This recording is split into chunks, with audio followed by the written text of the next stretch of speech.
What if I told you that the two most terrifying mysteries in American history weren't two different men?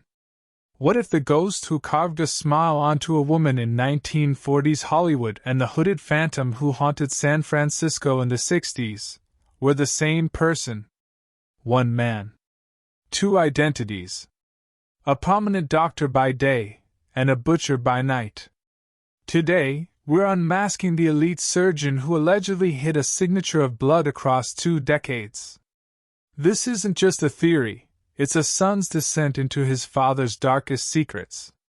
January 15, 1947. Los Angeles. A woman's body is found in a vacant lot. She wasn't just killed, she was displayed. Elizabeth Short, the Black Dahlia, had been sliced in half with surgical precision. The killer didn't leave a trace of blood. Why? Because he knew exactly where to cut. Enter Dr. George Hodel. A genius. A socialite. A man with the medical skill to perform a hemicorporectomy in the dark. For years he was the suspect the LAPD was too afraid to touch. But they were listening. In 1950, a secret wiretap caught Hodel saying, "Supposing I did kill the Black Dahlia." They couldn't prove it now. He thought he got away with a perfect crime. But he was just getting started. Steve Hodel, a veteran LAPD detective, spent 17 years investigating his own father.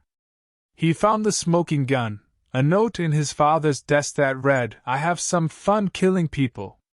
Compare that to the Zodiac's famous opening line, "I like killing people because it is so much fun." The phrasing isn't just similar, it's a confession. The bridge between these two monsters is the Soden house, George Hodel's LA mansion.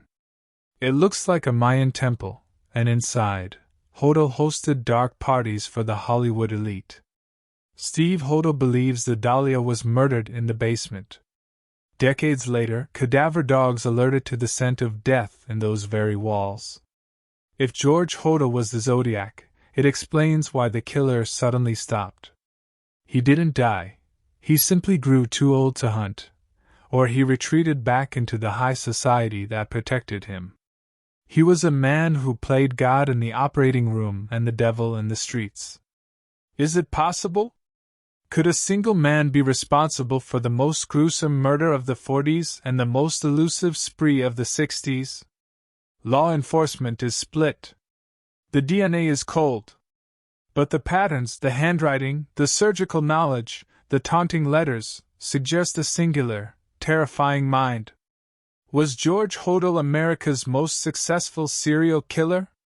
Or did his son just find the perfect villain in his own home? Tell me your theory in the comments.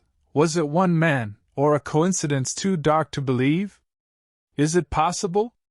Could a single man be responsible for the most gruesome murder of the 40s and the most elusive spree of the 60s? Law enforcement is split. The DNA is cold. But the patterns, the handwriting, the surgical knowledge, the taunting letters, suggest a singular, terrifying mind.